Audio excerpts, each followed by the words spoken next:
పరిశుద్ధ గ్రంథం నుండి 2వ దినవృత్తాంతముల గ్రంథము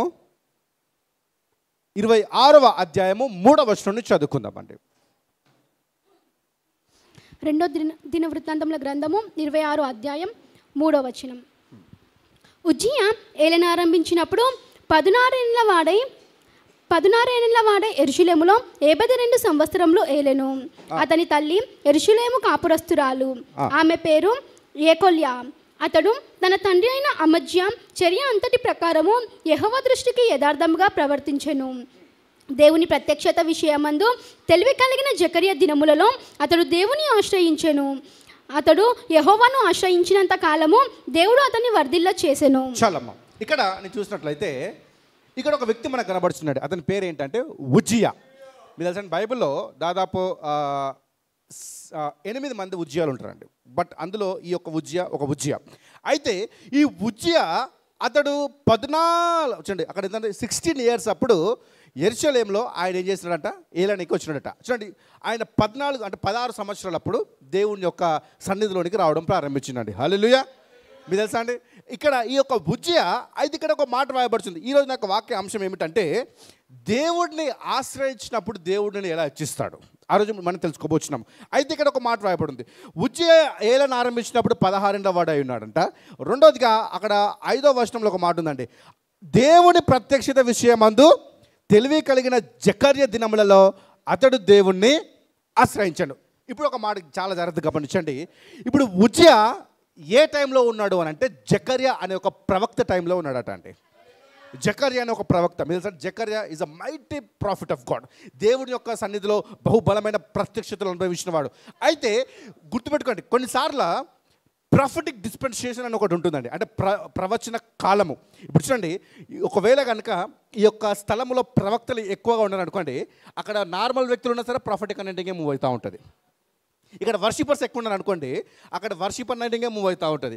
ఇక్కడ ఒకవేళ బలం వచ్చండి హీలింగ్ అండ్ డెలివరెన్స్ అనేటిగా ఉన్న వాళ్ళు ఎక్కువ ఉన్నారు అనుకోండి, ఏది ఉంటే అక్కడ అది మూవ్ అవుతూ ఉంటుంది. అయితే ఇప్పుడు ఈ యొక్క ఉజ్జియా కూడా ప్రవక్త అయిన జకర్యా కాలంలో ఉన్నాడంట. అంటే ఈ యొక్క ప్రవక్త ఎటువంటి వాడనంటే, దేవుని దగ్గర నుంచి ప్రత్యక్షతలు పొందుకునేవాడు, దేవుని దగ్గర నుంచి రెవల్యూషన్స్ పొందుకునేవాడు, దేవుని దగ్గర నుంచి అన్ని విషయాల్లో సమాధానం పొందుకునేవాడు. చూడండి, ఏ కష్టం వచ్చినా దేవుడికి ప్రార్థిస్తున్న ప్రతిసారి కూడా అతడు జవాబు పొందుకున్న ప్రవక్త ఎవరైతే ఉన్నారో ఆ ప్రవక్త జకర్యా. ఆ కాలంలో ఎవరున్నారంటే ఇప్పుడు ఉజ్జియా. అయితే ఈ ఉజ్జియా ఏం చేస్తున్నాడనంటే, ఆ కాలంలో ఉండి దేవుడిని ఆశ్రయించడం ఏం చేస్తున్నాడంటే ప్రారంభించిండు. అయితే అక్కడ ఒక మాట ఉంది, 5వ వచనం చదవమ్మా. దేవుని ప్రత్యక్షత విషయమందు తెలివి కలిగిన జకర్యా దినములలో అతడు దేవుని ఆశ్రయించెను. అతడు యెహోవాను ఆశ్రయించినంత కాలము దేవుడు అతన్ని వర్ధిల్ల చేసెను. యెహోవాను ఆశ్రయించినంత కాలము దేవుడు అతన్ని ఏం చేసిందంట, వర్ధిల్లింపజేసాడు. మీరు అసలు చాలాసార్లు మనం దేవుడిని ఆశ్రయించాం. చాలాసార్లు ఎలా ఉంటుందంటే కష్టము. కొన్నిసార్లు ఏమైపోయిందంటే ఈ రోజుల్లో వర్క్ బిజీ బట్టి, లేకపోతే కొన్నిసార్లు పరిస్థితులను బట్టి, లేకపోతే కొన్నిసార్లు మనం కొన్ని ఇబ్బందులను బట్టి దేవుడికి దూరంగా వెళ్తూ ఉంటాము. అయితే మీరు ఎప్పుడు ఉంటున్నారండి అట్లాంటి టైంలో తెలుసంటే, ఒక 100 సంవత్సరాల తర్వాత అంటే బిఫోర్ దాని ఒక 100 years బిఫోర్ కరెంటు లేదు కదండి. ఆ టైంలో ఈయనకి ఏంటంటే మార్నింగ్ అంతా మీకు తెలుసా అండి, వెలుగున్నంతసేపు అక్కడ బైబిల్ చదివేవాడు. నైట్ ఆయన చూడండి చదవాలన్న ఆశ ఎక్కువ ఉందంట ఆయనకి. నైట్ చదవాలన్న ఆశ ఎక్కువ ఉన్నప్పుడు ఏమైపోయిందని అంటే, అతను నైట్ ఎక్కడ కరెంట్ ఉండదు, దీపాలు ఏం సరిగా అక్కడ ఆ టైంలో పనిచేయవు. ఆ టైంలో ప్రభా నీ వెలుగు నా మీద దయచేయని ప్రార్థన చేసేవాడు. ప్రార్థన చేసిన తర్వాత ఆయన ఒక చీకటి గదిలోకి వెళ్ళేవాడట అండి. వెళ్ళి ఆ బుక్ ఇలా బైబిల్ ఓపెన్ చేస్తే అందులో నుంచి లైట్ వస్తే ఆ లైట్లో ఆయన చదివేవాడట అండి. హల్లెలూయా. ఆయన బైబిల్ తెరవగానే ఆ బుక్లో నుంచి పైనుంచి ఒక లైట్ వచ్చేదట దేవుని దగ్గర నుంచి. ఆ వెలుగులో అతను వాక్యాన్ని ధ్యానించేవాడట అండి. హల్లెలూయా. గుర్తుపెట్టుకోండి, దేవుడిని ఆశ్రయించిన ప్రజలకు దేవుడు ఎటువంటి కార్యాలైనా దేవుడు చేస్తారట అండి, ఎటువంటి కార్యాలైనా. అందుకే ఇప్పుడు ఈ యొక్క ఉజ్జియా కూడా ఏం చేస్తున్నాడంటే, ఇదిగో నేను దేవుడిని ఆశ్రయించాలి, నాకు ఎటువంటి సమస్య వచ్చినా. గుర్తుపెట్టుకోండి, ఇప్పుడు ఆ ఫ్రాన్సిస్ అనే దైవజనునికి కరెంట్ అడ్డు లేదు, చీకటి అడ్డు లేదు, అవునా, లేకపోతే పరిస్థితి అడ్డు లేదు, ఏది అడ్డు లేదు. ఆయన ఒకటే అనుకున్నాడు, ఏంటో తెలుసా, నేను వాక్యం ధ్యానించాలి, దేవుడు నాకు అద్భుతం చూపించాలి. హల్లెలూయా. కొన్నిసార్లు గుర్తుపెట్టుకోండి, కొన్నిసార్లు నువ్వు దేవుని దగ్గరకు వచ్చే క్రమంలోనే నీకు ఆటంకాలు ఎక్కువ వస్తాయి. అర్థమైందండి? దేవుడు ఒకవేళ నీ మీద ప్రణాళిక పెడితే ఇంకా ఎక్కువ వస్తాయి ఆటంకాలు. చూడండి, మామూలుగా దేవుని దగ్గరకు వచ్చినప్పుడు ఆటంకాలు వస్తాయి. ఒకవేళ దేవుడిని మీద ఏదైనా ప్లాన్ కలుగుంటే ఇంకెక్కువ వస్తాయి. అర్థమైందండి? అందుకే గుర్తుపెట్టుకోండి, ఈరోజు నువ్వు మామూలు ఆటంకాల్లో ఉన్నావా, ఇంకా ఎక్కువ ఆటంకాల్లో ఉన్నావు అనుకోండి, దాని అర్థం ఏంటో తెలుసా అంటే నువ్వు ఇంకా దేవునికి దగ్గరగా కావాలి. హల్లెలూయా. ఎందుకో తెలుసా అంటే ఈరోజు దేవుడు నీ స్థితిగతిని మార్చబోతున్నాడు, దేవుడు నీ సమాధానాన్ని మార్చబోతున్నాడు, దేవుడు నీకు సహాయం చేయబోతున్నాడు. ఆయన కార్యము ఈ రోజు నీ ఎడల విస్తరింప చేయబోతున్నాడట. అందుకే చూడండి, ఒక సాధారణ వ్యక్తి ఉజ్జియా ఆయన ఏం చేసింది తెలుసా అండి? ఆయన ఏం చేయలేదంట, జస్ట్ దేవుణ్ణి ఆశ్రయించింది. దేవుణ్ణి ఆశ్రయించంటే ఏంటో తెలుసా అండి? ఆయన మాటకు లోబడమే. హల్లెలూయా. అయితే ఇక్కడ ఒక మాట ఉంది, చదువు 5వ వచనం చదువు, మళ్ళీ 5వ వచనము. దేవుని ప్రత్యక్షత విషయమందు తెలివి కలిగిన జకరియా దినములలో అతడు దేవుని ఆశ్రయించెను. అతడు యెహోవాను ఆశ్రయించినంత కాలము దేవుడు అతన్ని వర్ధిల్ల చేసెను. యెహోవాను ఆశ్రయించినంత కాలము దేవుడు అతన్ని వర్ధిల్లింపజేసింది. నేను నమ్ముచున్నాను అండి, ఇప్పుడు మీరు ఈ పరిచర్యను లేకపోతే మీరు ఈ పరిచయం ప్రేమిస్తూ దేవుడిని మీరు ఆశ్రయిస్తూ వస్తున్నారు. అప్పుడు ఏమవుతుందో తెలుసా అండి? దేవుడు ఫస్ట్ మీకు ఎక్కడ లేమి ఉన్నది, ఎక్కడ కొరత ఉన్నది చూస్తారట అండి. అప్పుడు ఏం చేస్తాడు దేవుడు? ఆ ప్రదేశాల్లో దేవుడు వర్ధిల్లింపజేస్తారట. అయితే ఇప్పుడు ఉజ్జియాని దేవుడు వర్ధిల్లింపజేసిన తర్వాత ఏం చేస్తుందో చూద్దాం. నెక్స్ట్ చదవమ్మా. అతడు బయలుదేరి ఫిలిస్తీయులతో యుద్ధము చేసి గాతు ప్రాకారమును, యబ్నె ప్రాకారమును, అష్టోదు ప్రాకారమును పడగొట్టి అష్టోదు దేశములను ఫిలిస్తీయుల ప్రదేశములలోను ప్రాకారపురములను కట్టించెను. హల్లెలూయా. మీకు తెలుసా అండి, నేను లాస్ట్ టైం ఒకసారి ఇక్కడ చెప్పాను, ఫిలిస్తీయులు డాగోన్ దేవతల గురించి చెప్పినప్పుడు ఇక్కడ చెప్పాను, గుర్తుందా అండి? ఈ ఫిలిస్తీన్లు నీకు మళ్ళీ చెప్తాను ఒకసారి, వినడం వల్ల కొత్తగా చెప్తాను. ఈ ఫిలిస్తీన్లు ఎటువంటి వారు అంటే సాధారణంగా ఒక వ్యక్తి యుద్ధానికి వెళ్ళేటప్పుడు ఆర్మీని ప్రిపేర్ చేసుకొని పోతారు, లేకపోతే నావీని ప్రిపేర్ చేసుకొని పోతారు, లేకపోతే వారి దగ్గర ఉన్న రిసోర్సెస్ ఏవైతే ఉన్నాయో అవి ప్రిపేర్ చేసుకొని పోతారు. కానీ ఫిలిస్తీన్లు ఒక యుద్ధానికి వెళ్ళేటప్పుడు మాంత్రికులను ప్రిపేర్ చేసుకొని పోతారట. ఎవరినండి? మాంత్రికులు. మీకు తెలుసా అండి, మామూలుగా వారు ఎలా ఉంటారంటే ఒక్కొక్క మాంత్రికుడు ఈ లోకం తలకిందులు చేసిన శక్తి ఉంటుంది వాళ్ళకి. అర్థమైందండి? బలమైన మాంత్రికులు వాళ్ళు. అందుకే మీరు చూడండి వాళ్ళు ఎటువంటి వారనంటే మీకు తెలుసా అండి, పాత నిబంధనలో మోషే కర్ర పడిస్తే ఐగుప్తు మాంత్రికులు కర్ర పడిస్తారు, అది పాము అవుతుంది, ఇది పాము అవుతుంది. అర్థమైందండి? ఇప్పటికి కూడా అటువంటి మాంత్రికులు ఉన్నారు. అయితే ఫిలిస్తీన్లో ఉన్న మాంత్రికులు ఎటువంటి వారనంటే వారు చాలా ప్రమాదకరమైన వారట అండి, చాలా అంటే చాలా ప్రమాదకరమైన వారు. చూడండి, యుద్ధ భూమిలో వారు దిగుతున్నప్పుడే అవతల శత్రువులు అందరినీ ఓరించేవారట. అందుకే మీరు గమనించండి, మీరు ఒక బైబిల్ మొత్తం చూస్తే ఫిలిస్తీన్లు అందరినీ ఓడిస్తే ఆ ఫిలిస్తీన్లను ఇజ్రాయెల్ వాళ్ళు మాత్రమే ఓడించారట అండి. ఎందుకంటే యాకోబు మీద చేతబడి చెల్లదు, యాకోబు మీద చేతబడి చెల్లదు. నేను చెప్తున్నా కానీ ఈరోజు నీ మీద ఇదిగో చేతబడి క్రియలు పనిచేస్తున్నాయేమో, మాంత్రిక శక్తులు పనిచేస్తున్నాయేమో, లేకపోతే ఈరోజు నీ మీద చాలా విధాలుగా అవునా దుష్ట శక్తుల ప్రభావం ఉందేమో. బట్ దేవుడు సెలవిస్తున్నాడు, యెహోవాను ఆశ్రయించిన వారికి చెప్తున్నా కానీ ఏ మేలు కొదువు ఉండదు, సమాధానం దయచేయబోతున్నాడు, నెమ్మది దేవుడు దయచేయబోతున్నాడు. అందుకే ఈయన ఫస్ట్ ఏం చేస్తున్నాడంట, దేవుణ్ణి ఆశ్రయించిన తర్వాత మొదట ఆయన చూడండి ఫిలిస్తీన్లతో యుద్ధం చేసి యబ్నే ప్రాకారము అష్టోదు వారు కూడా మాంత్రికులే అమ్మా. ఫిలిస్తీన్లు మాంత్రికులే, అష్టోదు వారు మాంత్రికులే. తర్వాత అష్టోదు దేశంలోని ఫిలిస్తీన్ల దేశంలోని ప్రాకారంలను అంటే శత్రువుని ఏం చేసిందంట, స్వాధీనం చేసేసుకున్నాడట అండి. శత్రువుని గుర్తుపెట్టుకోండి. ఈరోజు నీ శత్రువు ఏదై ఉండొచ్చు నాకు తెలియదండి. మేబీ ఈరోజు నీ జీవితంలో అవునా ఆ యొక్క రోగం అనే శత్రువు ఉండొచ్చు, ఆ దరిద్రం అనే శత్రువు ఉండొచ్చు, ఆ లేమి అనే శత్రువు ఉండొచ్చు, లేకపోతే నీ జీవితంలో అన్ని అవమానాలు ఉండొచ్చు. నేను చెప్తున్నా కానీ ఈరోజు ఏది నిన్ను ఇబ్బంది పెడుతున్నదో దానిలో దేవుడు సమాధానం నీకు దయచేయబోతున్నాడు అండి. దానిలో అయితే ఇప్పుడు దేవుడు సెలవిస్తున్నాడు ఏంటంట, ఇప్పుడు దేవుడు ఉజ్జియాని హెచ్చించడం ప్రారంభిస్తున్నాడు. ఏమనంటే ఇదిగో ఉజ్జియా, నువ్వు నా ఆశ్రయించినావు కదా, నా ఆశీర్వాదం ఎలా ఉంటుందో నీకు చూపెట్టబోతున్నా. గుర్తుపెట్టుకోండి, దేవుణ్ణి ఆశ్రయించిన వారు ఊరికే ఉండరండి, వారు దేవుని సమాధానము శక్తిని అనుభవించే తీరుతారంట. అయితే ఇప్పుడు దేవుడు ఇక్కడ ఒక మాట చెప్తున్నాడు ఏంటంట, ఇప్పుడు ఆయనకు బలం ఇచ్చిన తర్వాత ప్రతి ప్రాకారమును, అపవాది ప్రాకారములు, దురాత్మ ప్రాకారములు అన్నింటినీ పడగొట్టి దేవుడి ప్రాకారంలో కడుతున్నారట. అది తర్వాత ఏమైంది నెక్స్ట్ చదవండి. ఫిలిస్తీన్లతోనూ గుర్బాయులలో నివసించిన అరాబీలతోనూ మెహునీయులతోనూ అతడు యుద్ధము చేయగా దేవుడు అతనికి సహాయము చేసెను. అక్కడ ఒక మాట ఉంది, ఏముందంట, ఫిలిస్తీన్లతో గుర్బాయుల్లో నివసించిన అరబీలతో మెహనీలతో యుద్ధము చేయగా దేవుడు అతనికి ఏం చేసిందంట, ఇది అండర్లైన్ చేసుకోండి, దేవుడు అతనికి సహాయం చేశాను. మీకు తెలుసా అండి, కొన్నిసార్లు నీకు సహాయము నీ బంధువుల దగ్గర నుంచి రాదు, కొన్నిసార్లు నీ సహాయం నీ ఇంటి వారి దగ్గర నుంచి రాదు, కొన్నిసార్లు నువ్వు ఎవరినైతే నువ్వు నమ్ముకుంటావో వారి దగ్గర నుంచి కూడా నీకు సహాయం రాదమ్మా, కానీ దేవుని దగ్గర నుంచి మాత్రం సహాయం వస్తుందట. హల్లెలూయా. దేవుని దగ్గర నుంచి సహాయం. అందుకే దేవుడు చెప్తున్నాడు ఏంటో తెలుసా అండి, ఎప్పుడైతే ఉజ్జియా దేవుణ్ణి ఆశ్రయించిండో ఫస్ట్ ఆయన చూడండి అన్నిటి మీద జయించే సామర్థ్యం పొందుకున్నాడు. రెండోదిగా ఆయన అన్నిటి దగ్గర దేవుడి సహాయంతో ముందుకు సాగుతున్నాడట అండి. దేవుడి సహాయము నేను చెప్తున్నా కానీ ఈరోజు ఈ కూడికకు వచ్చిన మీ అందరికీ ఈ రోజు నుండి దేవుని సహాయం అధికం కాబోతుందండి. దేవుడి సహాయము, దేవుడి సహాయం. రోగం ఉందా, దేవుడి సహాయం దయచేయబోతున్నాడు. ఈరోజు అప్పులున్నాయా, దేవుడి సహాయం దయచేయబోతున్నాడు. ఈరోజు బలహీనత ఉందా, దేవుడి సహాయం దయచేయబోతున్నాడు.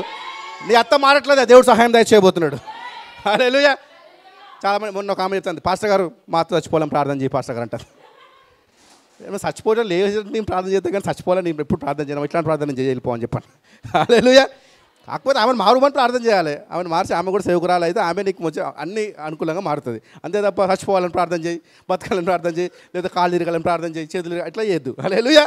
చాలామంది చెప్తా ఉంటారు నాకు ఎప్పటికి వచ్చి చాలా, ఎందుకంటే నేను చాలా ఊరు తిరుగుతూ ఉంటాను, చాలామంది డిఫరెంట్ మైండ్ సెట్స్ని చూస్తూ ఉంటానమ్మ. కానీ దేవుడిని కనుక నువ్వు సహాయం అడిగితే, ప్రభా నా అత్తను మార్చాను ప్రభా అంటే దేవుడే పొద్దున్నే ఆమెకు కలిస్తాడు. ఇదిగో నీ కోడల మీద చేస్తే చెయ్యి పని చేయదు అని మరి చేస్తాడు. అప్పుడు పొద్దున్నదాకా ఏమే అనేది వచ్చి ఏమన్నా ఏం చేస్తున్నావు అంటారు. మెల్లిగా వచ్చి అవునా నీకు నిమ్మలంగా తయారైపోతుందట అండి. హల్లెలూయా. గుర్తుపెట్టుకోండి, ఈరోజు దేవుని సహాయం నీకు వస్తే దేవుడు నిన్ను అన్ని విధాలుగా హెచ్చించబోతున్నాడు. ప్రతి సహాయం నీకు దయచేయబోతున్నాడట అండి. ప్రతి సహాయము. అందుకే దేవుడు చెప్తున్నాడు అక్కడ ఉజ్జియా దేవుణ్ణి ఆశ్రయించిన కాలం అంతా కూడా ఆయనకి ఏమొచ్చిందంటే దేవుని యొద్ద నుంచి సహాయం. చెప్తాం అందరం, యేసయ్య ఈరోజు నాకు దేవుని యొద్ద నుండి సహాయం దయచేయబోతున్నాడు. నెక్స్ట్ చదవమ్మా. అమ్మోనీయులు ఉజ్జియాకు పన్నిచ్చువారైరి. అతడు అధికముగా బలాభివృద్ధి నొందెను గనుక అతని కీర్తి ఐగుప్తు మార్గ ప్రదేశములన్నిటను వ్యాపించింది. అమోనీయులు ఏం చేస్తున్నారంట, ఉజ్జియాకి పన్నిచ్చువారు అంటే గుర్తుపెట్టుకోండి, శత్రువులు వచ్చి ఏమిస్తున్నారంటే ఇతనికి డబ్బు ఇస్తున్నారట. శత్రువులు ఏం చేస్తున్నారు, డబ్బు. ఆగండి, జనరల్గా అక్కడ చూడండి అమోనీయులు చాలా గొప్పవారు ఆ టైంలో అక్కడ, కానీ వారే వచ్చి ఏం చేస్తున్నారంట, పన్ను కడుతున్నారట. ఎవరికి, ఉజ్జియాకి. గుర్తుపెట్టుకోండి, నువ్వు ఎప్పుడైతే దేవుణ్ణి గట్టిగా పట్టుకుంటావో ఎగిరిపోతున్న డబ్బు అంతా వచ్చి నీ ఒడిలో పడుతుందట అండి. తెలుసా అండి, బైబిల్లో ఉంటుంది మనీకి రెక్కలు ఉంటాయట డబ్బుకి. అందుకే సామెతలో ఉంటుంది ఏముంటుంది అంటే money has a wings, don't run after money, if you run after money money will fly like a bird. Hallelujah. అంటే డబ్బుకి ఏముంటుందమ్మా. అందుకే మీరు చూడండి, ఒకవేళ కనుక మీరు గాల్లో అంటే ఒకవేళ కనుక మీరు మనోనేత్రాల దగ్గర చూస్తే అవి రెక్కలతో వెళ్ళిపోతా అంటే అట్లా. హల్లెలూయా. అందుకే నువ్వు ఏం చేయాలంటే సృష్టితో మాట్లాడాలి ప్రతిసారి కూడా. మీకు తెలుసా అండి, యేసయ్య చెట్టుతో మాట్లాడండి, చెట్టు విన్నదా లేదా, అవునా కదా. డబ్బు వచ్చిన అక్కడ చేప నోటితో మాట్లాడినాడు, చేపల శకలు వచ్చిందరా లేదా. అంటే దేవుడు ఏది మాట్లాడితే దానికి చెవులు ఉన్నాయి. అర్థమైందా అండి. ఇప్పుడు దేవుడు మన డబ్బుతో మాట్లాడితే డబ్బు కూడా ఏముంటాయి, చెవులు ఉంటాయి. అది వచ్చిన ఒడిలో పడు అంటే పడతాయట అండి. హల్లెలూయా. ఇప్పుడు దేవుడు చూడండి, అందుకే ఉజ్జియాను ఆశ్రయించిన తర్వాత ఉజ్జియా ఎంత బలంగా మారిపోయిందంటే శత్రువులే వచ్చి ఆయనకు పన్నిస్తున్నారట అండి. నేను చెప్తున్నా కండి, ఈరోజు నీకు జాబ్ లేదేమో, జాబ్ ఇచ్చే సామర్థ్యమే దేవుడికి దయచేయబోతున్నాడు అండి. ఈరోజు నీకు ఎప్పటి నుంచో ప్రమోషన్ లేదేమో, ఆఫీస్ పెట్టుకునే సామర్థ్యం దేవుడికి దయచేయను కాక. ఎందుకో తెలుసా, ఈరోజు దేవుడు సంఘంను దేవుడు ఫైనాన్షియల్గా ప్లస్ చేయబోతున్నాడు, ఆశీర్వాదం దయచేయబోతున్నాడు. అయితే ఇక్కడ దేవుడు చెప్తున్నాడు ఏంటో తెలుసా, ఇప్పుడు ఆయనను ఆశ్రయించిన వారిని ఆయన ఆస్తికర్తలుగా దేవుడు చేస్తారట. అంటే ఆస్తికర్తలుగా నేను చెప్తున్నా కానీ రాబోయే రోజుల్లో ఇప్పుడు ఎంతమంది అయితే బస్సులలో బైక్లో వచ్చిలో మీరు అందరు కార్లలో వచ్చాడు కాక, ఆల్రెడీ కార్లు ఉన్నోళ్ళు పెద్ద కార్లు కొందురు కాక. హల్లెలూయా. ఎందుకో తెలుసా, దేవుడి సమాధానం, దేవుడి సహాయము. ఈరోజు యెహోవా ఆశ్రయం మనకు వస్తుందమ్మా. గుర్తుపెట్టుకోండి, ఆడొక మాట రాయబడింది, ఆ దేవుడు అతనికి ఏం చేసిందట, సహాయం. గుర్తుపెట్టుకో, దేవుడు సహాయం చేస్తే ఎట్లుంటుంది తెలుసా అమ్మా. ఫర్ ఎగ్జాంపుల్ నీకు 100 రూపాయలు అప్పు ఉంది, ప్రభా సహాయం చేయంటే 100 రూపాయలు ఇయ్యాడు దేవుడు, 100 కోట్లు ఇస్తాడు నీకు. మళ్ళీ దేవుడిని అడగద్దు నువ్వు. అర్థమైందంటే దేవుడు ఎప్పుడైనా ఎలా ఇస్తారంటే నువ్వు మళ్ళీ అడగద్దు. 100 అయిపోయిన తర్వాత మళ్ళీ వచ్చి ప్రభా 100 అంటావు, మళ్ళీ 100 అయిపోయినాక ప్రభా మళ్ళీ 100 అంటావు. అలా కాదు, 100 కోట్లు ఇచ్చిన అనుకోండి, ఇక అడగవు దేవుడిని, నువ్వే అందరికి పంచి పెడుతూనే ఉంటావు. So today I speak with my prophetic tongue, God is going to bless you to bless many people. Hallelujah. He is going to bless you to many people. దేవుడు నిన్ను ఆశీర్వదించి అనేకులకు ఆశీర్వాదకరంగా దేవుడు పెట్టబోతున్నాడట, అనేకులకు ఆశీర్వాదకరంగా. అందుకే చూడండి, ఇప్పుడు ఉజ్జియా 16 సంవత్సరాలకే రాజయ్యండి అమ్మ, 16 ఇయర్స్కే. అర్థమైందండి? 16 ఇయర్స్కే రాజయ్యి 16 సంవత్సరాలకే దేశాలను అల్లకల్లోలని చెప్తాడు అక్కడ. ఇక్కడ ఎంతమంది 16 సంవత్సరాల కంటే పెద్దవాళ్ళని చేతులు పైకి ఎత్తాడమ్మా? మీరేం చేస్తున్నారు? మీ ఇంటిని కూడా మార్చలేవు నువ్వు, మీ ఇంటిని కూడా కదిలించలేకపోతున్నావు. Hallelujah. The moment when he was 16 years old, he was shaken to the world. Hallelujah. నేను చెప్తున్నా కండి, నేను ఇప్పుడు ఒక వర్షం చెప్పబోతున్నానండి. ఒకవేళ కనుక నువ్వు 16 సంవత్సరాలుగా ఉజ్జయాలంటే అభిషేకం అవుతే ఇప్పటి వరకు నువ్వు ఎంత షేక్ చేస్తావు నాకే తెలియదు, కానీ ఈ సంవత్సరం దేవుడు అంత శక్తిని దాచిపోతున్నాడట అండి, అంత శక్తిని. ఎందుకో తెలుసా? ఉజ్జయాలాగా నువ్వు ముందుకు సాగాలి. అయితే ఒక మాట ఉందండి ఇక్కడ, ఎప్పుడు నువ్వేం చేయాలి? దేవుడిని ఆశ్రయిస్తూ ఉండాలి. తర్వాత ఏమైంది? నెక్స్ట్ చదవమ్మా, 8వ వచనము. అమ్మోనీయులు ఉజ్జియాకు పన్నిచ్చువారైరి, అతడు అధికముగా బలాభివృద్ధి నొందెను గనుక అతని కీర్తి ఐగుప్తు మార్గ ప్రదేశములన్నిటను వ్యాపించింది. అతనికి ఏమైందట? అధికముగా బలాభివృద్ధి.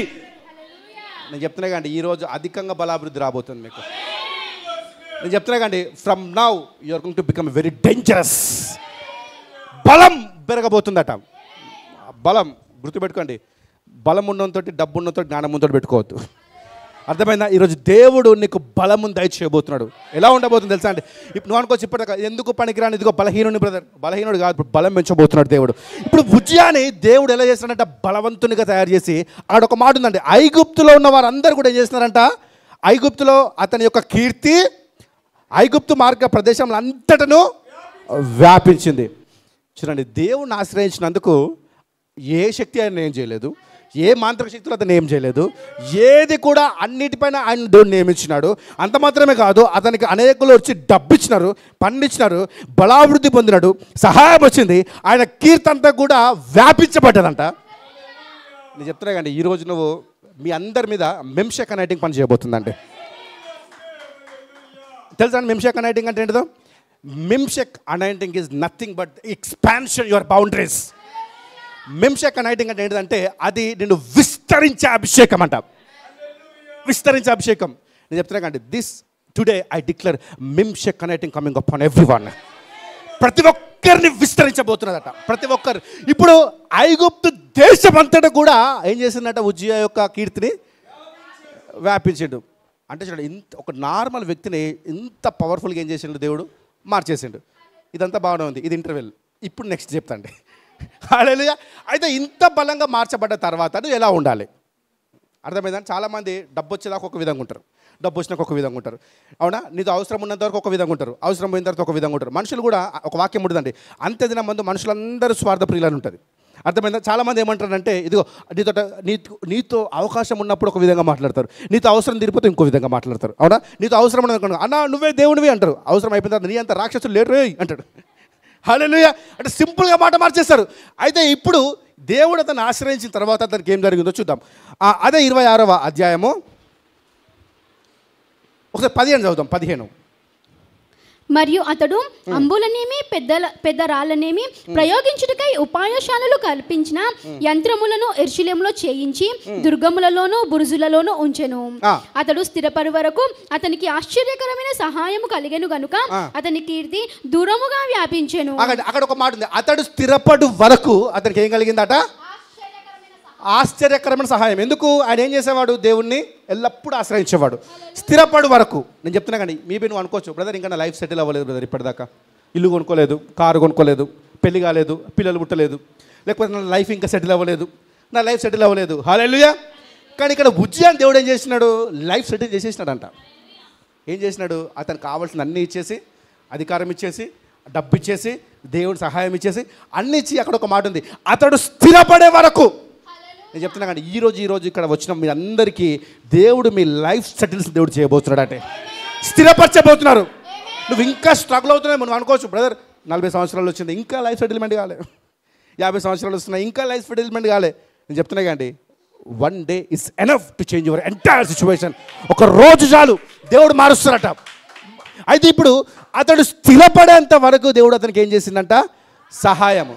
నేను చెప్తున్నా కానీ ఈ రోజు స్థిరపడే సహాయం నీకు దయచేయను గాక. ఎస్, నెక్స్ట్ చదవండి. అయితే అతడు స్థిరపడిన తరువాత అతడు మనస్సున గర్వించి చెడిపోయాడు. ఆగండి, స్థిరపడేదాకా బాగున్నాడు, స్థిరపడిన తర్వాత ఏమైందంట? చెడిపోయాడు. అట్లుంటుంది పరిస్థితి చాలామందిది. హల్లెలూయా. స్థిరపడదాకా ప్రార్థన. అవునా?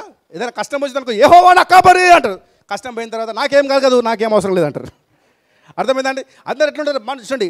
దేవుడు ఒకసారి ఇది చెప్తాను, ఒక కథ నాకు గుర్తొస్తుందండి, ఒక స్టోరీ. చిన్నప్పుడు సండే స్కూల్లో నేను చదువుకునే స్టోరీ ఏంటంటే, ఒకసారి అపవాదిగాడు వాని యొక్క దూతలు అందరు కలిసి మీటింగ్ పెట్టుకున్నారట అండి.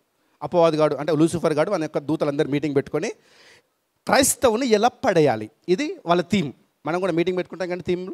సో వాళ్ళ థీమ్ ఏంటంటే, లూసిఫర్ గారి ఒక థీమ్ ఏంటంటే క్రైస్తవులని ఎలా పడేయాలి, ఎలా దేవుని దగ్గర నుంచి దూరం చేయాలి, ఇది వాళ్ళ యొక్క థీమ్. అయితే లూసిఫర్ గాడు వచ్చినాడు, అందరు కూర్చున్న తర్వాత అల్లా ఒక సైతాన్ ఒక దురాత్మ ఒకటి లేసేసి సంఘంలో అల్లర్లు లేపుదాం అని చెప్పి పెట్టిండట. ఏంటంట? అల్లర్లు. అప్పుడు లూసిఫర్ ఉరుకో అని చెప్పన్నట. ఎందుకనంటే చూడండి, వాడికి ఎంత గొడవున్నా వాడు బయట చూసుకుంటాక సంఘంలో చర్చలు ఎవడు అల్లరి పెట్టుకోవడం చెప్పినట్ట. అవునా కదా? ఇప్పుడు చూడండి, సంఘంలో ఇప్పుడు ఒకవేళ ఎంత గొడవ ఉండని, అవునా, ఇద్దరు శత్రువులు వచ్చి కూర్చున్నా సరే వాళ్ళు ఇట్లా చూసుకుంటారు తప్ప కొట్టుకోరు. చర్చలో బయట పోయినాక ఇష్టం వచ్చినట్టు అనుకుంటారు, కానీ సంఘంలో మాత్రం కొట్టుకోరు. అయినప్పుడు కాబట్టి ఆలోచన సరిగా లేదు, కూర్చో అంటారు. దాని తర్వాత ఇంకొక దురాత్మ లేచిందట, ఇంకొక సాతాన్ లేచి అందరికీ రోగాలు పెడదాం అని చెప్పిందట. ఏంటంట? అప్పుడు లూసిఫర్ గానికి తిక్కలైపోయి కూర్చో అని చెప్పినట. రోగాలు పెడితే వాడు ఇంకా దేవుని దగ్గరికి పోతాడు. కాబట్టి ఇంకా నువ్వు దేవుని దగ్గర వేసావు. అలా కాదు, నువ్వేం చేయాలంటే ఇలా అని చెప్పేసి కూర్చో, ఇది కూడా కరెక్ట్ లేదని చెప్పి కూర్చోన్నట్టు. దాని తర్వాత మళ్ళీ ఇంకొక అతను వచ్చేసి అందరికీ అప్పు సమస్యలు పెడదామని చెప్పినట. అప్పుడు ఆడు కూడా సేమ్ ఇదే చెప్తాట. అందరు అప్పు సమస్యలు పెడితే ఇంకా దేవుని దగ్గర పోయి ప్రభా, అప్పుడు ఇంకా డేంజర్ ఉంటుంది. ఎందుకో తెలుసా అండి, అప్పుడు వాళ్ళందరూ వాగ్దానం ఎత్తి ప్రార్థన చేస్తారు. ఏమని? ప్రభా, నువ్వు మమ్మల్ని ధనవంతులుగా చేయటకు దరిద్రుడు అయినా ఈ వాగ్దానం ఎత్తిపట్టి ప్రార్థన చేస్తే దేవుడు దిగి వస్తాడు, అప్పుడు నా కొంప కొల్లరైతుంది. కాబట్టి ఇది కూడా కరెక్ట్ లేదు ముయ్ అని అన్నారు.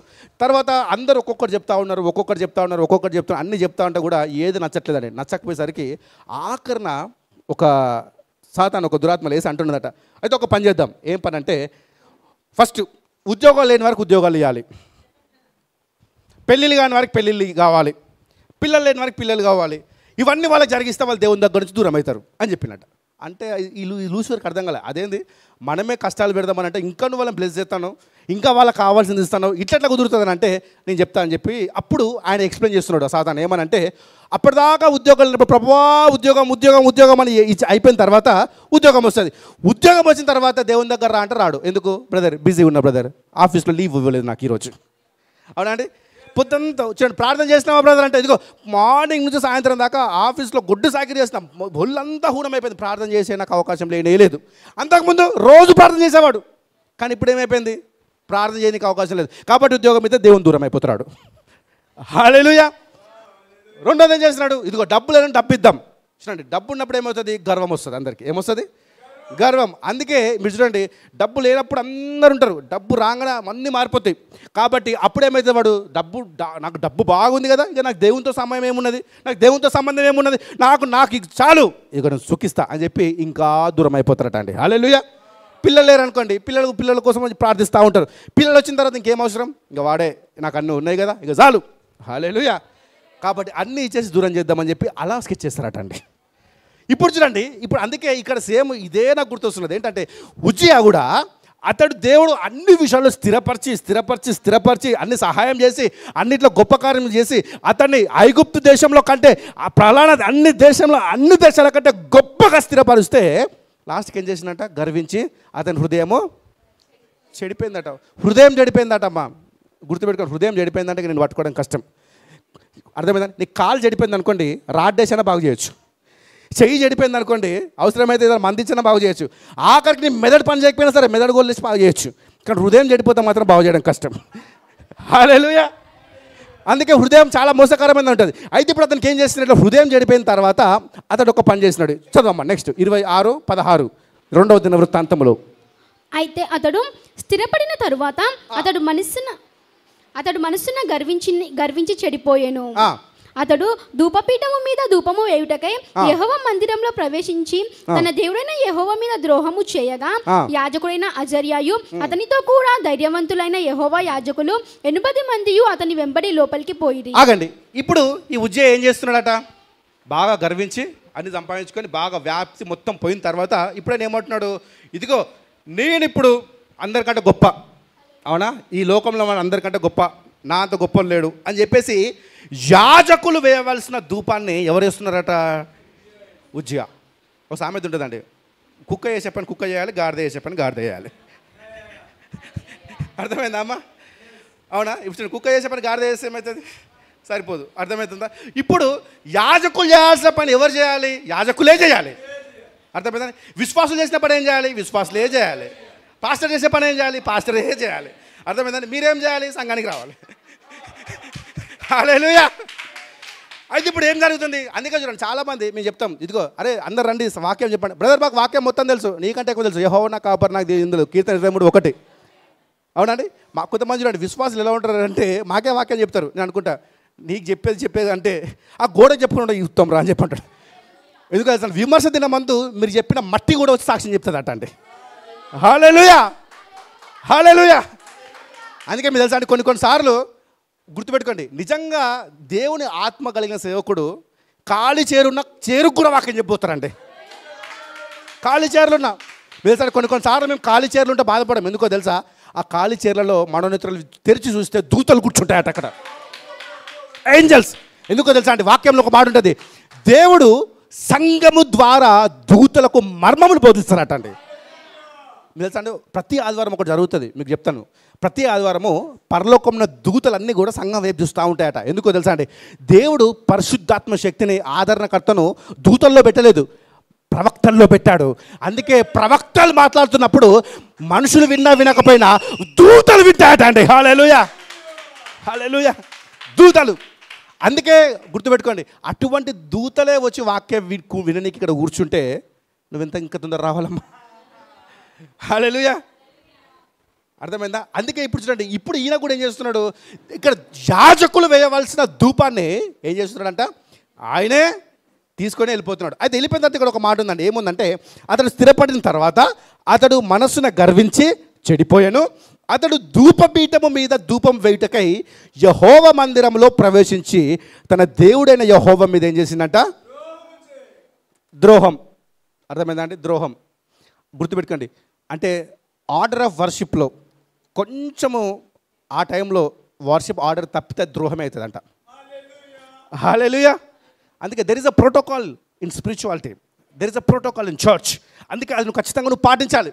కొంతమంది చెప్తారు ఏమంటే, బ్రదర్ ఇదిగో అన్నా దేవుడు నాకు బయలుపరిచిండు, దేవుడు నాకు బయలుపరిచి అన్ని నమ్మకం చెప్తా అంటారు. అర్థమైందండి? కానీ ప్రతిదీ కూడా ఒక ప్రోటోకాల్ ఉంటుందట. అయితే ఇక్కడ ఆయన అలా చేసిన తర్వాత ఏం జరిగిందో చూద్దాం. నెక్స్ట్, యాజకుడైన అజర్యాయు అతనితో కూడా ధైర్యవంతులైన యెహోవా యాజకులు 80 మంది అతని వెంబడి లోపలికి పోయిరి. వెంటనే యాజకులు అందరికీ తెలిసిపోయిందంట. ఏమని తెలిసిపోయింది? ఇదిగో మనం చేయాల్సిన పని ఎవరు చేస్తున్నారు ఇప్పుడు? ఉజ్జియా చేస్తున్నాడు, కాబట్టి ఒక పని చేద్దాం అని చెప్పి అందరూ అనుకుంటారట. ఏమనుకుంటారో తెలుసా అండి, ఇదిగో ఉజ్జియాని ఆపాలి, ఉజ్జియాని ఆపాలంటే ఇవ్వడం వల్ల కాదు. ఎందుకంటే అప్పటిదాకా ఉజ్జియా యొక్క సామర్థ్యం చూసిన వ్యక్తులు ఉజ్జియా దగ్గర రావాలంటే కష్టం. అర్థమైందా అండి? అంతకుముందు ఫిలిస్తీన్లు, అష్టోదు వారు, మాంత్రికులు, గొప్ప గొప్ప బలవంతులు అందరినీ చేసిన ఉజ్జియా, అవునండి, అంత ఔన్నత్యం చూసిన ఉజ్జియాను ఇప్పుడే వచ్చి ఎవరైనా మాట్లాడాలంటే భయపడుతున్నారట. కానీ అక్కడ ఒక మాట ఉందండి, ప్రవక్తలు ఎప్పుడు దేనికి భయపడరట అండి. దేవుడి ఆత్మ కలిగిన వారు దేనికి భయపడరు, దేనికి భయపడరు. గుర్తుపెట్టుకోండి, మీరు దేవుని ఆత్మ కలిగిన వారు కాబట్టి ఇక మీదట మీరు భయపడాల్సిన పని లేదు. ఎందుకో తెలుసా? దేవుడు సామర్థ్యం దయచేయబోతున్నాడు. అయితే ఇక్కడ ఒక మాట ఉంది, ఏంటో తెలుసా అండి, అక్కడ 17వ వచనం, యాజకుడైన అజర్యాయు అతనితో కూడా ధైర్యవంతులట. ఎవరంట? ధైర్యవంతులు. ఏం చేసినారంట? ఎంతమంది ఉన్నారు వాళ్ళు? చదవమ్మా. అతనితో కూడా ధైర్యవంతులైన యెహోవా యాజకులు 80 మంది అతని వెంబడి లోపలికి పోయిరి. ఎంతమంది అంటే 80 మంది. ఏమంటున్నారు? యాజకులందరూ అంటే సేవకులందరూ కూడా 80 మంది పోయినారట. ఇదిగో ఉజ్జియా నువ్వు చేసే తప్పు అంటున్నాట. ఆయన అంటాడు, అది మీరెవరో చెప్పినకి. హల్లెలూయా. నేను రాజు చెప్తూ గుర్తుపెట్టుకోండి, నువ్వు రాజువేమో కానీ మేము యాజకులం. హల్లెలూయా. గుర్తుపెట్టుకోండి, అన్నిటికంటే గొప్ప రాజు, కానీ రాజు కంటే గొప్ప కూడా యాజకుడే. అయితే ఇప్పుడు చూడండి, ఈ యాజకులు అందరూ అంటున్నారు ఏమని? ఉజ్జియా తోటి, ఇదిగో ఉజ్జియా నువ్వు చేసేది తప్పు. తర్వాత చదవమ్మా. వారు రాజైన ఉజ్జియాను ఎదిరించి, ఉజ్జియా యెహోవాకు ధూపము వేయుటకే ప్రతిష్ఠింపబడిన అహరోను సంతతి వారైన యాజకుల పనియే గాని నీ పని కాదు. ఆయన ఏమని చెప్తున్నాడు? ఈ యొక్క ధూపం వేసుట యాజకుల పని, అవునా, కానీ నీ పని కాదు. అవునా అండి? అందుకే కొన్నిసార్లు మీరు ఏం చేయాలంటే, ఇదిగో సంఘంలో కాపరి తన పని తను చేయాలి, విశ్వాసులు మీ పని మీరు చేయాలి. అర్థమైందా? దేవునికి ఇచ్చే దేవునికి ఇవ్వాలి, సమయం ఇచ్చే సమయం ఇవ్వాలి, అన్నీ కూడా దేవునికి ఇవ్వాలి. అప్పుడు ఏమవుతుంది తెలుసా అండి, అప్పుడు దేవుడు సహాయం చేస్తాడు. అర్థమవుతుంది? అందుకే ఇక్కడ వారు అంటున్నారు ఏమని, ఇదిగో ఉజ్జియా ఇదిగో యాజకులమైన మేము చేయవలసిన పని నీవు చేయటకు వీలేదు, నీవు అలా చేస్తే కనుక నీకు శాపం వస్తుంది. హల్లెలూయా. అంటే ఎందుకు ఇదంతా చెప్తున్నానంటే, గుర్తుపెట్టుకోండి, యెహోవాను ఆశ్రయించినంత కాలం అతడు వర్ధిల్లిండు, కానీ ఎప్పుడైతే వర్ధిల్లిన తర్వాత హృదయాన్ని కాపాడుకోలేదు. వర్ధిల్లిన తర్వాత ఏం చేయలేదు? హృదయాన్ని కాపాడుకోలేదు. అందుకే గుర్తుపెట్టుకోండి, ఈరోజు దేవుడు మీకు ఇది ఎందుకు చెప్తున్నాడు తెలుసా అండి, ఇప్పుడు దేవుడు మిమ్మల్ని ఆశీర్వదించబోతున్నాడు, ఆశీర్వదించిన తర్వాత మిమ్మల్ని హృదయాన్ని కాపాడుకోవాలంటే. హల్లెలూయా. ఎందుకో తెలుసా, నేను చెప్తున్నానండి, ఖచ్చితంగా ఈ సంవత్సరం మీరు ఫలం పొందబోతున్నారండి. చెప్తున్నాను, ఈ సంవత్సరం 2023 ఎలా ఉందో నాకు తెలియదు, 24 ఎలా ఉందో నాకు తెలియదు, 25 మాత్రము. నిన్న ఒక మాట చెప్పానండి నేను మా చర్చ్లో, ఏంటంటే దేవుడు this generation is the Benjamin generation అని చెప్పాను. చూడండి, బెంజమిన్ జనరేషన్కి చూడండి 5 అంతల ఆశీర్వాదం ఉంటుంది అన్నిట్లో. చూడండి, 5 times more food, 5 times more clothing. నేను చెప్తున్నా కానీ ఈరోజు ఇది కూడా డిక్లేర్ చేస్తున్నాను. ఈరోజు మీ బంధువులందరికంటే, మీ స్నేహితులందరికంటే, గొప్పవారందరికంటే దేవుడు మీకు 5 అంతలు ఎక్కువగా సామర్థ్యం దయచేయను గాక. 5 times more blessings than Gentiles. Hallelujah. 5 times more blessings. 5 times. 5 అంతలు గొప్పగా ఉండబోతున్నారట అండి. 5 అంతలు అటువంటి సామర్థ్యం దయచేయబోతున్నారు. చదవమ్మా. రైట్, నేను ముగిస్తున్నాను, చదవమ్మా. నెక్స్ట్. పరిశుద్ధ స్థలంలో నుండి బయటికి పొమ్ము, నీవు ద్రోహము చేసి ఉన్నావు. దేవుడైన యెహోవా సన్నిధిని ఇది నీకు ఘనత కలుగజేయదని చెప్పగా, ఉజ్జియా ధూపము వేయుటకు ధూపార్తిని చేత పట్టుకొని రౌద్రుడై యాజకుల మీద కోపము చూపెను. యెహోవా మందిరంలో ధూపపీఠము ప్రక్కన అతడు ఉండగా యాజకులు చూచుచూనే ఉన్నప్పుడు ఏం చేస్తున్నాడంట, ధూపం వేయుటకే ధూపార్తి చేత పట్టుకొని రౌద్రుడై యాజకుల మీద ఏం చేసిందంట, కోపం. కొన్నిసార్లు చెప్తున్నా, నరేష్ అన్న అందరు సంఘానికి రానట్టు, ఊకో అన్నకి ఏం పని లేదు, ఊకే సంఘానికి రా, చర్చికి రా అంటారు. అవునా, నీ పనులు చూసుకో అన్న. అట్లా అనక మా పొరపాటున కూడా. ఎందుకో తెలుసా, దైవజనులకు వారు ఆయన ఒక్క మాట వ్యతిరేకంగా మాట్లాడినందుకే ఆడ కుష్ఠరోగం వచ్చిందని ఉంటుంది. హల్లెలూయా. అంటే కొన్నిసార్లు ఎందుకు చెప్తున్నానంటే, నీవు నీ యొక్క సేవకుని మాటను జాగ్రత్తగా ఆచరించాలి.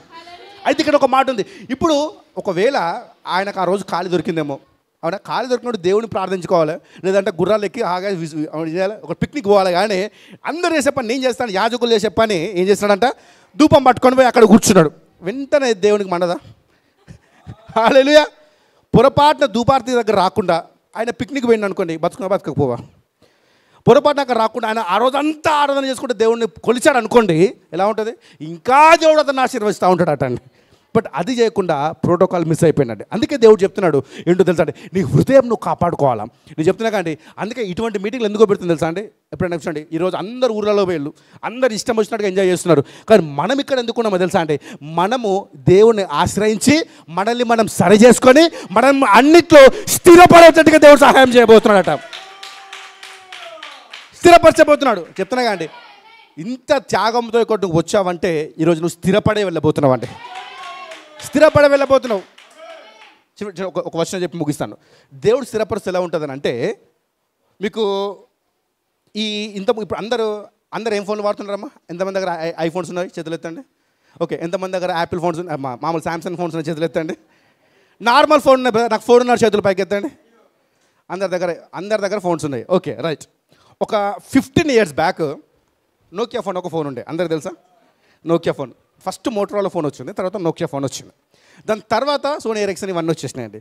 అయితే ఒక 15 years బ్యాక్ జియోని మొబైల్స్ అని ఒక మొబైల్ ఉండేది. ఎవరికైనా తెలుసా అండి? ఎవరికైనా వాడినారు ఉన్నారా జియోని మొబైల్? అయితే ఈ జియోని మొబైల్ నోకియా ఫోన్ కంటే, తర్వాత శాంసంగ్ ఫోన్ కంటే, ఆల్మోస్ట్ అప్పుడు ఐఫోన్ అప్పుడే కొత్తగా వస్తుంది, వాటికంటే కూడా గొప్పగా ఉండేదట అండి, చాలా గొప్పగా ఉండేదంట. నేను కూడా వాడినది. దాని కెమెరా ఫీచర్స్ బాగుంటాయి, అన్నీ బాగుంటుంది. అయితే ఆ యొక్క ఫోన్ యజమాని ఎవరైతే ఉన్నారో అతడు చాలా కింద నుంచి, అంటే చూడండి, చాలా బీద స్థితి నుంచి పైకి వచ్చినాడు. వచ్చిన తర్వాత చాలా గొప్పగా కంపెనీ రన్ అవుతుంది, చాలా బాగుంది, అంత బాగుంది. తర్వాత లీడింగ్లోకి వెళ్తుంది అతని ఫోన్, అంటే శాంసంగ్, ఈ యొక్క నోకియా అన్ని ఫోన్స్ కూడా దాటేసి లీడింగ్కి వెళ్ళిపోతున్న టైంలో ఒకరోజు రాత్రి ఆయన ఏం చేస్తారంటే ఒక పార్టీకి పోతారట అండి. నైట్ పార్టీకి పోయిన తర్వాత ఈ పార్టీలో గ్యాంబ్లింగ్ అనే ఒక గేమ్ ఉంటుంది, తెలుసా అండి? ఎలా ఉంటుందంటే, మామూలుగా ఇప్పుడు 10 రూపాయలు పెడితే 100 రూపాయలు వస్తాయి, 100 పెడితే 1000 రూపాయలు వస్తాయి. ఈయన ఏం చేస్తున్నాడంటే, ఈ యొక్క జియోని మొబైల్స్ అధినేత ఏం చేస్తున్నాడనంటే, సరే పార్టీలో వచ్చినాం కదా, లైట్గా వచ్చిన గేమ్ ఆడదామని చెప్పేసి అని ఫస్ట్ కొన్ని $డాలర్స్ పెట్టి గేమ్ ఆడిందట అండి. రివర్స్ రెండంతలు వచ్చినాయంట. తర్వాత మళ్ళీ ఏం చేసినాడు తెలుసా అండి, మళ్ళీ కొన్ని గేమ్స్ ఇచ్చి మళ్ళీ గేమ్ వచ్చి బాగానే ఆడినా కదా అని మళ్ళీ కొన్ని పెట్టినాడట. మళ్ళీ కొన్ని వచ్చినాయట అండి. దాని తర్వాత మళ్ళీ కొన్ని పెట్టినాడట, మళ్ళీ డబుల్ అయిపోయినాయట. దాని తర్వాత లాస్ట్ టైం ఏమైందో తెలుసా అండి, మెల్లిమెల్లిగా పోవడం స్టార్ట్ అయిందంట. పోయిన తర్వాత మళ్ళీ పోయిందంట. తర్వాత మళ్ళీ పెట్టినాడట, మళ్ళీ పోయిందట. మీకు తెలుసా అండి, ఆ ఒక్క రాత్రి దాదాపు $10 బిలియన్ అని కోల్పోయిందట. మన భాషలో చెప్పాలనంటే దాదాపు అంటే 18,000 కోట్లు ఆయన కోల్పోయిందట అండి. అంటే ఆయన షేర్స్, ఆయన ఆస్తి అదంతా కూడా ఒక్క రాత్రి దివాళా తీసిందట ఆయన. నెక్స్ట్ డే జియోని మొబైల్స్ లేనేలేదు ఇక. హల్లెలూయా. అంటే చూడండి, ఆశీర్వాదం వస్తుంది కానీ పోతుంది, కానీ దేవుడు స్థిరపరిస్తే ఆశీర్వాదం వస్తుంది, స్థిరపరచబడుతుందట అండి. హల్లెలూయా. ఆయన బ్లెస్ అయ్యిండు, ఒక్క రాత్రిలో పోగొట్టుకున్నాడు. ఈరోజు దేవుడు సెలవిస్తున్నాడు, ఈరోజు నీకు అన్ని కష్టాలేమో ఒక్క రాత్రిలో అన్ని దేవుడికి చేయబోతున్నాడు అండి. ఒక్క రాత్రిలోనే అందుకని నువ్వు ఒక్క రాత్రిలో పోగొట్టుకున్న బాధ్యతలు లేవు, ఒక్క రాత్రిలో సంపాదించుకున్న బాధ్యతలు ఉన్నవన్నమాట. రైట్, తర్వాత చదవమ్మా లాస్ట్ వర్స్. యెహోవా మందిరంలో ధూపపీఠము ప్రక్కన అతడు ఉండగా యాజకులు చూచుచునే ఉన్నప్పుడు అతని నొసట కుష్ఠరోగము పుట్టెను. ప్రధాన యాజకుడైన అజర్యాయు యాజకులందరూ అతని వైపు చూడగా అతడు నొసట కుష్ఠము గలవాడై ఉండెను గనుక వారు తడవు చేయక అక్కడ నుండి అతనిని బయటికి వెళ్ళగొట్టిరి. ఆగండి, ఏమైందంట, వెంటనే అక్కడ ఒక మాట ఉంది, అక్కడ యాజకులు చూస్తున్నప్పుడు అతను నొసట ఏమొచ్చిందంట, కుష్ఠరోగం. అంటే హృదయం కొంచెం చేంజ్ అయితే ఏమొచ్చింది, శాపం వచ్చేసింది. అఫ్కోర్స్ మనకి ఈ కొత్త నిబంధన చేపలు పనిచేయవు, కానీ హృదయం జాగ్రత్త. అర్థమైందంటే అందుకే దేవుడు చెప్తున్నాడు ఏంటో తెలుసా అంటే, ఇక్కడ ఇప్పుడు ఇంత గొప్పగా ఎదిగిన ఉజ్జియా, ఇంత గొప్పగా ముందుకెళ్ళిన ఉజ్జియా, అవునా, అందరిని వణికించిన ఉజ్జియా ఇప్పుడు ఆయన వణికిస్తున్నాడంట. అర్థమైందండి, దేవుడు సెలవిస్తున్నాడు. అందుకే ఎప్పుడైనా సరే నీ యొక్క హృదయాన్ని నువ్వు కాపాడుకోవాలా. దేవుని యొక్క సన్నిధిలో నువ్వు దేవుని కోసం ఒక ప్రత్యేకమైన సమయం నువ్వు కేటాయించాలి. ఎందుకో తెలుసా, నువ్వు దేవుణ్ణి ఆశ్రయించిన వ్యక్తిగా నువ్వు ఉండాలండి. గుర్తుపెట్టుకో, ఆశ్రయించిన వ్యక్తిగా ఉండడం మాత్రమే కాదు, నీ హృదయాన్ని కూడా కాపాడుకునే వ్యక్తిగా నువ్వు ఉండాలి. అప్పుడు దేవుడిని కనపరచబోతున్నాడు. హృదయం కాపాడుకోవడం, ఆశ్రయం అంటే ఏంటో తెలుసా అండి, దేవునికి నువ్వు సమయం ఇవ్వడమే, దేవుడు సమయం ఇవ్వడమే. ఇప్పుడు చెప్తున్నా కానీ దేవుడు అప్పటిదాకా మీరు తెలుసా అండి, అక్కడ అందరూ ఉజ్జియాని చూసి భయపడ్డ వారు ఇప్పుడు యాజకులు ఏం చేస్తున్నారంట, ఉజ్జియానే బయటికి వెళ్ళగొట్టినారట. సామర్థ్యుడి అప్పటిదాకా ఆయన బలం పొందుకున్న వ్యక్తి బలహీనుడిగా మారిపోయినాడు. అంటే చూడండి, గొప్ప ప్రారంభము, గొప్ప విషాదము. అర్థమైందండి, ఈరోజు దేవునికి అదే చేయబోతుంది. నీ సామర్థ్యాన్ని బట్టి కాదండి, దేవుడు తన సామర్థ్యాన్ని బట్టి ఆశీర్వదించబోతున్నాడు. ఈరోజు ఎవరైతే ఇక్కడ వచ్చారో మీ యొక్క చూడండి, అక్కడ ఉజ్జియా యొక్క అంతము విషాదంగా ముగించబడ్డది, ఇక్కడ మీ అంతము ఘనముగా ముగించబడబోతున్నది. సమాధానం దేవుడు దయచేయబోతున్నాడు అండి. హల్లెలూయా. చెప్తామందరం, యేసయ్యా, ఉజ్జియా యొక్క అంతము విషాదంగా ముగించబడ్డది, కానీ నా యొక్క అంతము ఆశీర్వాదంతో, సమాధానంతో, స్వస్థతతో, అభిషేకంతో, సమృద్ధితో, బలముతో దేవుడు ముగించబోతున్నాడు.